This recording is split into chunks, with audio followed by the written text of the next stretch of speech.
Heartbreak for Aaron Phillips, but the Crows AFLW side get it done again in front of a record crowd. Port win, the Crows men's team win. It's all happening on Footy SA. Malcolm Blight set to join us as well. Strap yourself in.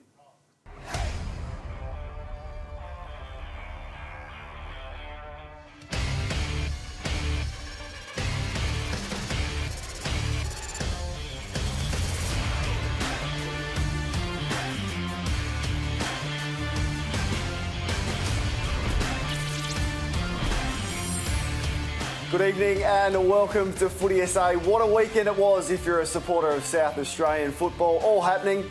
Bernie Vince is along for the ride after a stunning debut last week. Bern, welcome. Thanks for having me again, Kane.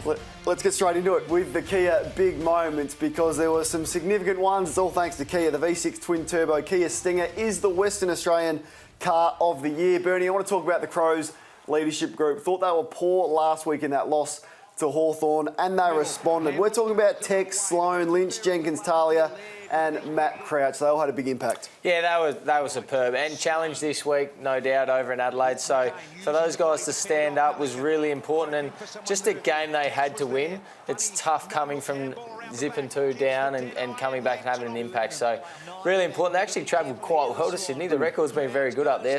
But they still had to go up and get the job done. And probably wasn't a perfect game for them, but certainly some good signs going into this week. Sometimes you just got to win ugly. I say leadership groups are the most overrated thing in football. What's your experience? Well, I was generally getting told off by the leadership group, mate, so I ended up finding my way in there. But yeah, they can tend to be, I think, a little bit overrated. You want your natural leaders on. I think on field they're really important to stand up in big moments, but yeah, you don't want to be getting told off like I was a bit. One of them is Taylor Walker. David King had this to say about Tex on Crunch Time on SEN, and he didn't miss your good mate. I think we've lowered the bar on Walker. I really do. I think if we're all saying that was some sort of performance, we've lowered the bar too far. Didn't take a mark inside the forward 50 last night. And I'm not saying he played a poor game by any stretch, but that is miles from his best. Sometimes you can have a no mark inside 50 game and bring the ball to ground quite regularly. I didn't think he brought the ball to ground. I didn't think he flew in crash packs. Tell you what, Kane, I'm going to jump straight to the gun. I'm not sure where we had worst on ground, but David King, you are the worst on ground this week. What a shocking... Was he watching the game? Well, I thought he was solid, Tex. I thought he had a real impact. What I liked, his hands were clean. And I thought he was pretty creative with his hands and set up a few goals. So it was definitely a much more improved performance. So where did you have him in terms of influential players on the ground on Friday night? Oh, I thought he was within the probably the Crows' best 5. And I think he competed. He brought the ball to ground. You've got to remember, it was wet and slippery up there in Sydney. So I think he was very serviceable, and his leadership out in the ground was fantastic. One thing I did like about him was his defensive stuff. He chased and tackled and knocked blokes over. I think he had 4 effective tackles, so that's something that you don't often see from Walker. So yeah, I don't know what game David King was watching. Yeah, I thought he was pretty solid, Tex. Just in terms of the way we judge him, how far off Bernie is he from his 2017 form where he kicked 47 goals and he averaged 6.5 marks a game? How far does he have to get back to that best footy? Well, I think he's knocking on the doors. Probably hasn't been 2 perfect games for him. They slaughtered the ball that first round. It was probably a wet, slippery day up in Sydney on Friday night. But give him a good day, and not that it has to be a perfect day for him to play well, but he's just about ready, I think, to take the game, pull the game, turn the game apart. He's been pretty exciting, and all he has to do is keep presenting, doing the little things well. His defensive stuff has to be top notch, as I said, and chase, tackle. If he does those little 1%ers, things turn for you, and I think he's just about to kick a bag. The other big moment from the weekend was the significant injury to Port Adelaide's Jack Watts. Their footy boss, Chris Davies, joined SEN this morning and gave us an update. We're hopeful that Jack will play again this year. If his rehab all goes to plan, that there's a really good chance that he plays, a good month before the end of the season. But unfortunately, with this type of injury, the rehab can go slowly at various points in time, as we've seen with Charlie. Last week we pumped him up and said that's the best game he's almost ever played. It's a long time, isn't it? You go from that to the heartbreak of potentially missing most of the season with a fractured leg and dislocated ankle. I know, that's what makes that game, well, so great, isn't it? You can have the highs and lows, you've got to ride with them. But we're just saying the blueprint for Jack Watts for the rest of the season was that round one game, and it's pretty hard to do that when you're watching. It must be so frustrating for him. But all the best to Jack Watts if he's watching at home, and hopefully the recovery goes well, because he's such an important player for that team, I think, come September this year. So hopefully he can get back on the park before the end of the year. Are you worried about his mental state and how he will handle this? We know he's had his issues off the field. They're going to have to support him in this. Oh, certainly. I think one thing they could possibly do is give him a role. Maybe match day, maybe at training, probably not initially, because he's obviously got the surgery and recovery from that. But once he's up and moving and can walk around and have an influence, he's such a loved character around the footy club that I think by giving him a role, maybe get him in the coach's box, get him involved on game day and at training, and keep him busy. That'll be important, because a lot of players deal with injury differently. So to keep him busy, I think would be a good thing. How about the scenes at the Adelaide Oval yesterday? 53,000 in the house to see the Crows AFLW side win their second premiership.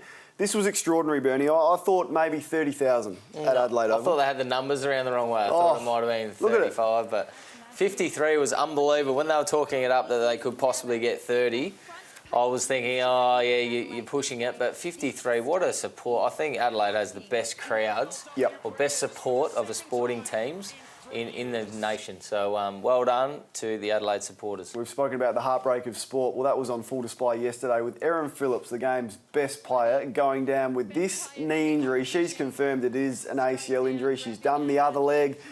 This was in the third quarter. She's still good enough to win the Best On Ground award, but I'm not sure I've seen anything like this with not only her teammates, but all of the opposition and the crowd standing as one as she was taken off. Amazing, wasn't it? And obviously disappointment for Erin and her family and teammates. But best on ground, and she went down in the third quarter. Pretty amazing effort, but she is one amazing player. I think voted the AFL Women's MVP again, so that's the second one for her. But it was an amazing scene, wasn't it? Everyone, the whole 53,000 that were there at the ground stood up, and the Carlton team got around her, the Crows team got around her. It was unbelievable. So amazing scene. There it is, the biggest crowds ever at Adelaide Oval. Ashes Test are going to go back for the biggest one. Port Adelaide and the Crows in showdown in 2015. Adelaide and Geelong in there. Port Adelaide, the showdown again, of course, always going to have a big crowd.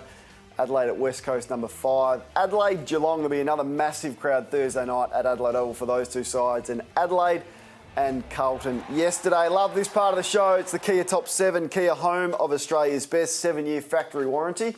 What gets you up and about this weekend? Well, this is where I do my best work. It is. There, Kane. You love it up I'm looking forward to this. But the first one here, I want to say, this is during the game. The game is on, so a quick turnover. These guys are in strife. Get off. Number 6, what about this? Well, your man, the Hoff. Even the mascot's getting around him. Well done to Hoff too, 250. Jake, come on, mate. You've got your own microphone. Why is he talking to the other one? That was Sam's fault, not Jake's fault. No, I'm going with Jake. Toughen up. The seed. The seed. What about this? Wasn't even goal of the week. Great to see. Wasn't goal of the week. Didn't even get nominated. You kidding? Joke. Did we see the tattoo? Here it is. Oh, that's a tattoo. My God, we saw some tattoos last week. He's going to regret that, or she. What about this one? I'm not sure about this. Mate. If you're down by, I'm not sure what the score was there, but if you're losing by 80 points. Oh, no! He's covering his old teammate. Well, I wasn't down by 80 points. Just wash your mouth out after kicking. But this is my favourite time of the week.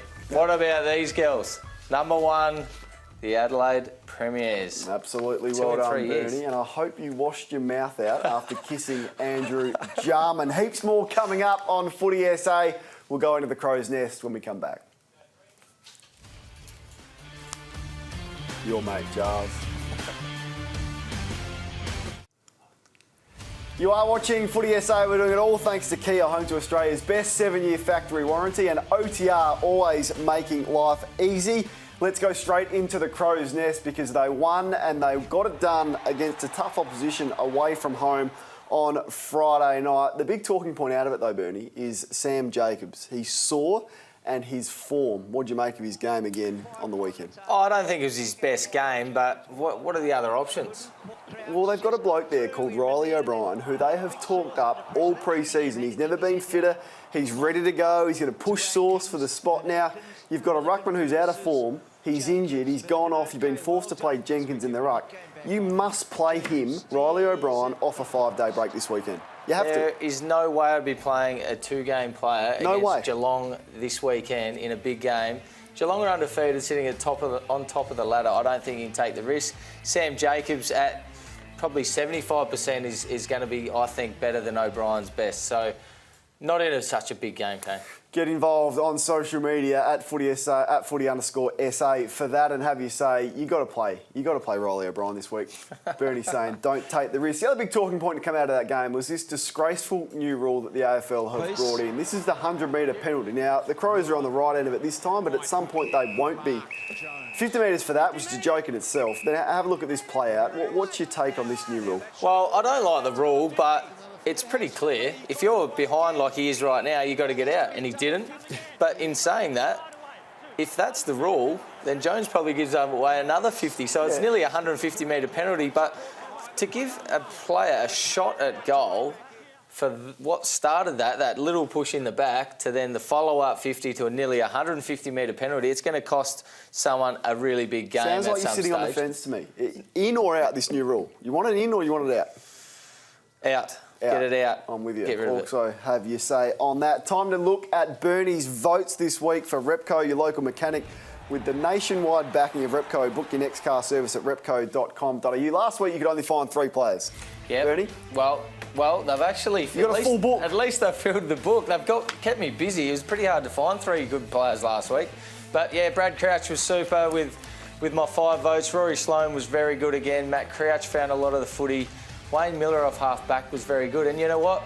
I've got Taylor Walker. I've given him 1 vote just for David King, just to keep him happy. So I thought he presented well, he chased, he tackled well, and Tex, 1 vote. Stick that up your jumper, David King. Bernie Vince's worst on ground this weekend. He's back at the Plasma. He loves it up there. It's all thanks to OTR. Kick goals and tackle life's problems close to the siren with OTR and their 24-hour convenience.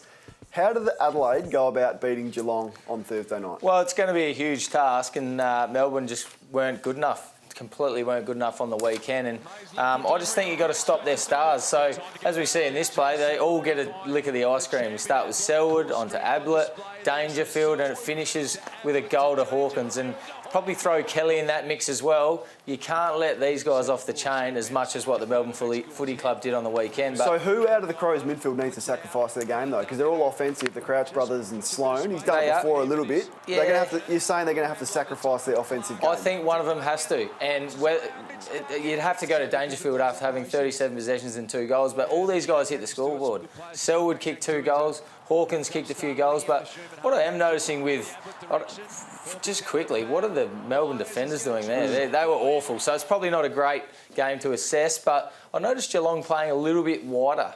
So they're playing a little bit wider, a bit like Mick Moldhouse for Collingwood. Yep. Geelong in the past have used the corridor and been fast through the corridor, come a lot wider on the weekend. Your battles with Dangerfield are legendary. In a couple of words, how do you stop him? Bash him. 2 words, couple. There you go. Bash him. Time now for one of our favourite segments on the show. Lucky you're with Amy. It's all thanks to Amy. And lucky you're in Blighty's Hall of Fame. Who is the second member of Blighty's Hall of Fame?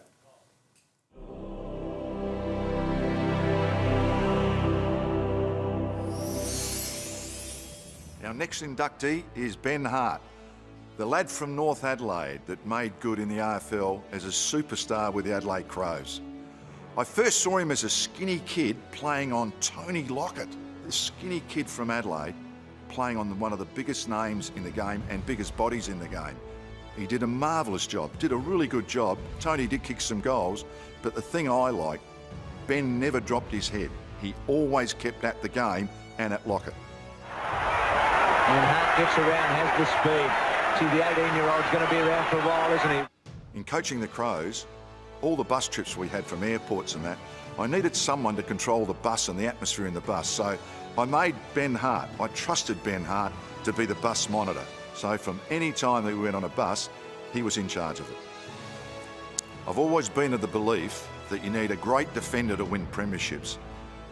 Ben Hart was that great defender for the Adelaide Crows in 97 and 98. He was a super player, great competitor and also a great deliverer of the ball. Ben Hart, welcome to Blighty's Hall of Fame. Lucky you're with Amy. There's the first two, Bernie. We discussed who would be the first Crow. I said McLeod, you said Rashudo. We're both wrong. Well, they must be 3 or 4, surely. Well, you can't argue with Ben Hart, though. He's an AFL Hall of Famer, Star. of course. He was an All-Australian in his first 2 seasons at AFL. Not sure that will ever happen again. Stay tuned next week for the third member and inductee of Blighty's Hall of Fame. Thanks to Amy. Up next, still got a big show coming up.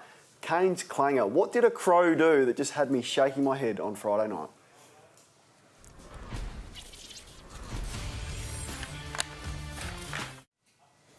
Hope you're enjoying your evening right here on Channel 9. It's Footy SA. Thanks to Kia, home to Australia's best 7-year factory warranty and OTA. You can kick goals and tackle life problems with the OTR and their 24-hour convenience. Let's get into the power play, Bernie. Carlton were not bad. Port Adelaide only led by 3 points at three-quarter time. A bit of a scare, but in the end they got it done. And one of the reasons was Scott Lycett, who was terrific. Oh, he was outstanding, and I didn't actually realise how good Scott Lycett was until probably he got to Port Adelaide. But his final series obviously was very good last year. But yeah, he's been awesome. Not only his ruck work, but as you see there, his ability to go forward and kick goals has been good too. So obviously with Port playing 2 ruckmen, he has the ability to do that. So yeah, he's certainly an important player moving forward for Port Adelaide finals campaign. Yeah, we'll look at the votes in a minute, but I thought he was Port Adelaide's best. The 4 youngsters had a massive impact again. They continue to perform after being backed in by Ken Hinkley. And this boy, Rosie, kicked 2 goals in the second quarter in 30 seconds. Yeah, he turned the game on its head, and they really needed a spark, Port Adelaide, there at that stage, because Carlton had come back, had a really good, I think it was third quarter, and got it back to nearly even. So he kicked a couple of goals, and Butters was good again, and yeah, the future certainly looks bright for Port Adelaide. Love that one. That's Butters to Drew, who kicks it across to Dersma, who then finds Motlop over the back for his second goal in the last quarter. That is the future of Port Adelaide. If you have to pick one out of the 4, who's going to have the biggest career? Well, last week I had Butters. This week I'm going Rosie. Next week it'll probably be Drew. So give me 4 or 5 weeks to make that decision. We'll do that. We'll give you that time. Michelangelo Rucci has had some interesting and strong thoughts to say about Port Adelaide's move to China. Club president David Koch can dismiss the critics, some even within his club, that being an AFL pioneer in China will deliver more growth to Port Adelaide than being a trailblazer for women's football. That's Michelangelo Rucci in the Advertiser. What he's saying is, it's working and it's finally paying dividends about 3 years in. Well, thanks for explaining that to me, because I had no idea what he meant by that. But, so China's working. It's working, yeah, Bernie. Good. We'll Simple keep it going if it's working. Keep it going. Yeah, good. And Nathan Brown is here for Sportsbet just to fire things up. In fact, he's not there yet. We'll get to him shortly because we've got to reveal our top 5 players, all thanks to Repco, your local mechanic with the nationwide backing of Repco. Book your next car service at repcoservice.com.au. There's how I saw it. We've spoken about Lycett. Boak and Rockcliffe continue to get plenty of it. Robbie Gray was good in the midfield, and an old-fashioned Dow defender in Tom Cleary I thought was solid. I like Tom Cleary. He's just does the little things really well. So, as Craigie used to say, simple brilliance. Very good from him. Very unlike our next guest, Nathan Brown. Have a look at him, would you? He's the flashy forward who liked all the accolades and the freak goals for all matches this week with Sportsbet. If your team goes 12 up at any break, get paid out as a winner. Welcome, Brownie. And what are you wearing?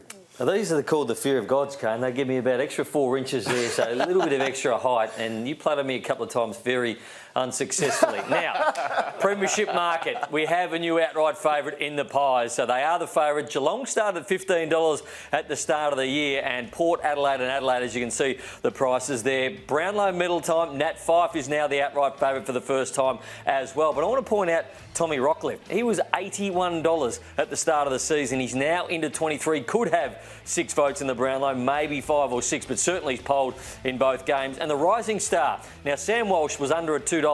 These 2 young blokes, Connor Rosie you spoke about, and Butters, it only takes an injury here, round 3 or 4, and these are big prices. Jordan Clark has been outstanding as well. Let's have a look at the games next week. And Adelaide are the favourites against the Cats. Short price favourites. They did get done at home against the Hawks, though. And Brisbane Lions are the favourites against Port Adelaide. Port Adelaide playing some pretty good footy for $2.30. They travel well, Port Adelaide, so they travel well to Melbourne. What do we got next? I can't remember. I think we've got the Sandful Premiership market up next. And do you care to... Who's going to win the Sandful this year? I think are going to start favourites, probably Bernie, but very early days. They got the first win up against Glenelg. I want to ask you about Port Adelaide because they've come in a long way for premiership betting. I think $19 you said. Interested to see where they started the year. Yeah, they started the year $34 for Port Adelaide. So, I think they're about 12th on the line of betting. So, on the 12 up promo, you get 12 points up at any break, we'll pay you out as a winner. And if you were on that during the week, which teams would have paid out? Collingwood paid out very early against Richmond, so you would have had your money back in your bank account, and Adelaide paid out early against Sydney as well, even though Sydney came back. Beautifully done as always, Brownie. All thanks to Sportsbet. Gamble responsibly. Huge show still to come. Kane's Clanger is next, and a Crow's not going to be happy with me for something different. Oh, just something new. Stay tuned for that. It's coming up next. Sorry for the question.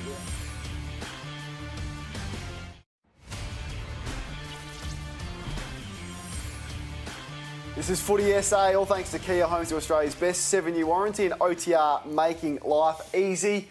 Time now to get into something that caught my attention over the weekend. Let's roll the vision from Friday night. Kyle Hartigan had this to say to Buddy Franklin after Big Buddy gave away a free kick. So let's see it. There's a free kick against Buddy. In fact, he didn't get the free kick and he's complaining. Hartigan just goes up and pats him on the head and rubs his hair. Now, Kyle... That's Buddy Franklin. That's a man who's kicked over 900 goals. That's an AFL legend in the future.